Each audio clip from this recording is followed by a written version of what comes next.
Hi, everybody. Well, I'm back, and we've got some sourdough going today. Today is actually Saturday, and Saturday is critical in my week because it means I'm baking for Sunday because my granddaughters will be here tomorrow, Sabriella, Juliana, and Alessandra, and every week they come look behind my counter here to see if there's a cake in my cake stand. There needs to be a cake in my cake stand. But you know me, it's going to be sourdough because that's what I do, right?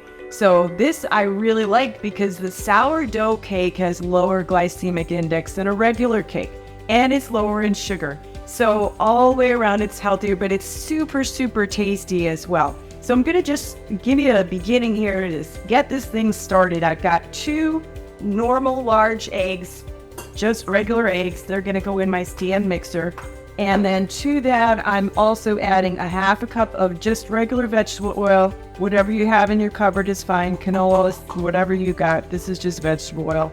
And I got a half a cup of granulated sugar. Now I'm gonna have to shut this off in a minute because it's gonna be too loud. But what I'm gonna do, and I'll be right back, I'm gonna cream these. And then I'll bring you back and I'll show you what it looks like. See you in a minute. All right, so I'm back. And I have taken this and I've creamed it. You can see the difference in the color. And that's important because your eggs are your emulsifying agent in this recipe, and you want to fully incorporate the oil into the eggs, and you get that by really giving it a good stiff beating. So that's what I do with the mixer now that I've taken it off the mixer because I don't want to overwork this flour. I have a cup and a half of King Arthur's unbleached all-purpose flour. Also very important because, again, we're working with sourdough. This is a fermented product and we don't want to kill it.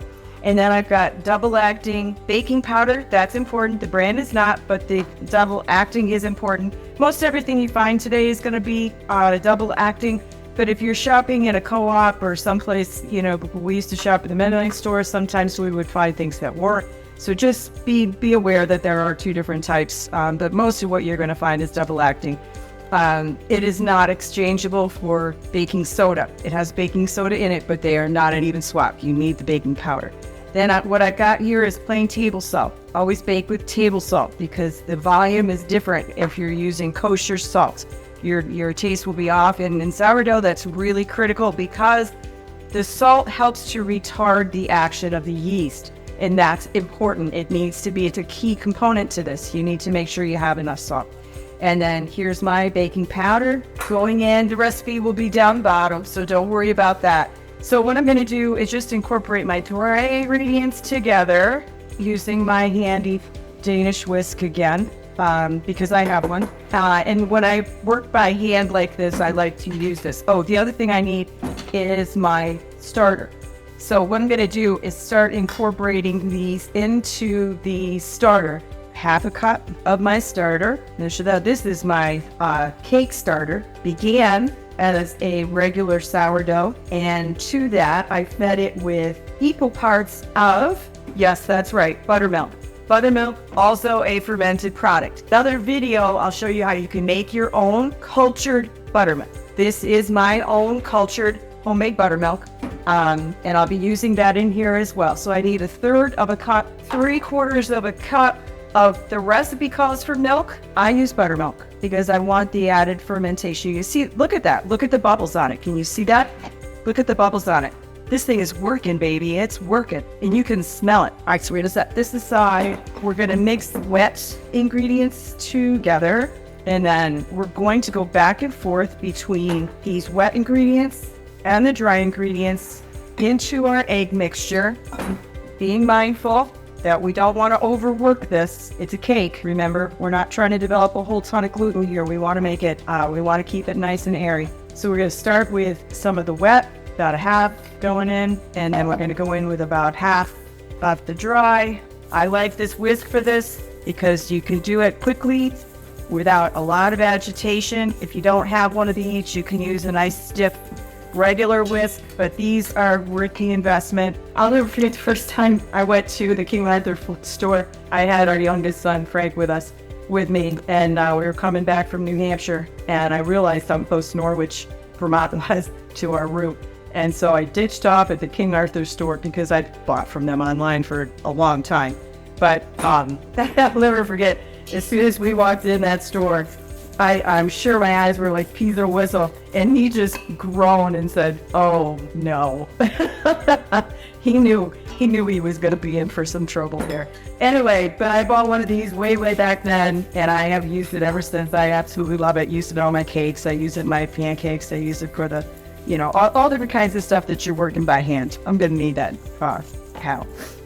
All right, so this is far enough, and what I'm going to do then, by hand, I'm going to add, I love this. This also comes from King Arthur flour. This is a citrus and vanilla. And so I'm going to work about a teaspoon of that into here. And then what I didn't do before I got on camera was zest and juice my lemon. So I'm going to do that next, and I'm going to mix it in by hand, and I'm going to put it into this pan. And then I will be back to show you what this looks like when we get it all baked up. I got my favorite lemon. Yes, I did. I got it at King Arthur. My lemon loaf pan, because I love lemon cake. And I have treated it. Doesn't have to be this brand, but I do like this Baker's no stick. It's baking spray with flour in it. If you're using a fancy-ish kind of pan like this, a bud pan or anything that's got all these little grooves, you're gonna definitely want to make sure that you treat it. My oven is preheated to 325 degrees. Now, King Arthur has a recipe for one of these cakes. They call it an Amish friendship cake. They make a bigger version, and they do it in a bud pan. I make the smaller version because I just don't need to have that much cake laying around. Now, if I'm going somewhere, I'll make the bigger cake. I'll make the bud pan version. But what I have found with this beautiful silver pan is that it gets very hot. And so I have a convection oven.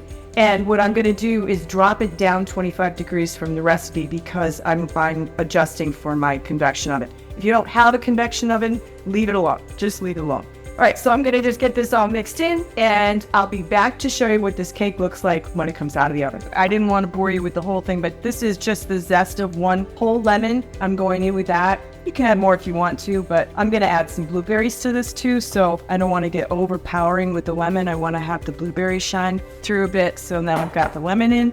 And I really like this, this is juicer. I don't even remember where it came from, but I like this second degree lever that it's got going on. I like the second degree lever because I don't have a lot of hand strength, and it just makes it a lot easier for me to really extract all the juice from this lemon. If you don't have one of these and you got just the straight up. All right, so lemon is in, lemon zest is in. Now what I'm going to do is I'm going to dump this into my cake pan rather. And I'm going to throw some blueberries on top, and it's going to go into my oven, and it's going to bake depending on your oven. Don't just go by mine. Mine again is a convection oven. This recipe says that it's going to take 50 minutes. I'm going to set my timer for 45 just to be on the safe side because I'm really still getting used to this oven, and it's gotten away from me a couple of times because it really does get that much hotter than the non-convection type oven. Oh, you can smell the lemon. I wish you could smell it. I absolutely love lemon. And this is our favorite cake. And Juliana is going to be so happy. Oh, and it's got to have whipped cream on it. Yeah, but it's got blueberries in it this time, Papa. So she is not going to need the raspberries on top because we'll have blueberries in it. I just really like the combination of blueberries and lemon. I think they go really well together. Now you could add other things to this as well. And I did last week, but I like to change it up a little bit. I added cinnamon and allspice and that sort of thing. But you don't have to. So now I'm going to put some blueberries. These are frozen. There's no need to use fresh because they're just going to cook anyway. And frankly, I find that frozen fruit has a beautiful taste to it. It's been picked fresh. Yeah, I know. I really like blueberries. They're going to sink as this cake rises. These are going to be incorporated into the batter. So I'm just going to kind of spread them around a little bit. But like I said, you could put cinnamon, you could put allspice, you could put nutmeg. I've done nutmeg, especially if I don't have the fruit in there. I like to shape my own nutmeg. That's up to you, but I use one of these and I go in with the nutmeg. But this is what we're going to do for today. So this is going to go in the oven. I'm going to set my timer for 45 minutes. Okay, we're back. It's been quite a lot longer than 45 minutes. So as I said, you got to kind of adjust your cooking time. You want to wait until a cake tester, toothpick, or whatever you're using comes out clean from this. And you can see the color that it developed on top. And the blueberries have sunk some. They haven't sunken all the way in. And I'm not mad about that because they're going to be delicious and beautiful. And if you do incorporate it into the batter, they tend to want to just go to the bottom of the pan. If you want to suspend them, you have to just shake them into some flour before you put them into your batter, and that will suspend them. This doesn't bother me at all. So what I'll do when it cools a little bit, I'll dump it out of this pan and let it cool completely on this wire rack. And it'll be ready for my cake plate and dome tomorrow for G to come by. So the last thing I just wanted to show you, because I know I didn't have too much time to let you see it earlier. This is my my crock, my King Arthur flour crock, and it's got my starter crock. This is my friendship starter, if you want to call it that, my sourdough cake starter. It looks different from my other starter. This is one that I just fed Ashley earlier this morning. It's not totally active yet. It's active, it's definitely bubbly, but it's not frothing up and doming yet. This is the regular sourdough for my bread. This is the sweet sourdough, or the cake sourdough, friendship sourdough, if you want to call it that. And the difference is, what you would do to make this one is to take equal parts of this starter milk, all-purpose flour. I don't use red flour when I make the cake because it's a cake. All-purpose flour and sugar. So the recipe in the King Arthur website actually calls for a cup, a cup, a cup, and a cup. That makes a tremendous amount of starter. If you really want to make friends, make a couple of cakes and bring them all starter. If you're not so much into that, or your friends don't bake, don't make that much. Use a quarter of a cup or a third of a cup of all four and mix them together. Then you got to give this time. You got to give this a week to really completely incorporate. You could use buttermilk if that's what you got in your refrigerator. I keep buttermilk in my refrigerator rather than plain milk for a couple of reasons. I find it's very versatile. I use it in everything that I would use milk in, except your coffee. Please don't put it in your coffee. I could do a lot with it, and as I said, I'll do a whole video just on buttermilk. But I use buttermilk because it helps to start the fermentation process in this much more quickly than plain milk. So this, I've used buttermilk to refresh it. Once you do that, once you feed it, you gotta let it go. So I do this cake once a week, and in between, this crock stays right out on my counter. It's gonna stay bubbly and beautiful like this, and every day that goes by, I'm gonna stir it. I'm just gonna take a little rubber spat and I'm gonna stir it around and walk away and leave it. It stays, like I said, right on the counter. Now people will say to me, but it's got milk in it, aren't you afraid it's gonna go bad? Seriously? Buttermilk is bad milk. It's spoiled milk. So you can only spoil milk so much, and then you can't spoil it anymore. And it's got all that bacteria in it already. So those bacteria are going to prevent the other bacteria from getting into it. So no, that's the whole reason you'd want to keep buttermilk around, is because you can't spoil it. It goes way past whatever date that the FDA or the Food and Drug, whoever they are, says USDA stamp expiration date on the carton. It just doesn't go bad. I've got a gallon in there right now that I made. I'm saving it to make ricotta cheese with, because all you have to do is put a little heat to it, and you've instantly got cheese because it separates out the curds away. So the one thing you don't want to ever use your buttermilk in is a recipe that's going to get hot. So if you're just putting buttermilk into something, for example, eggs or something like that, it's going to separate out from curds and whey. But otherwise, that's my story on starter. That's my story, my video on the friendship cake. I hope you try it. Hope you enjoy it. Save some of this, share it with your friends. You will make plenty with this one. So I'm going to put them back into their dormant state, and I will see you next time.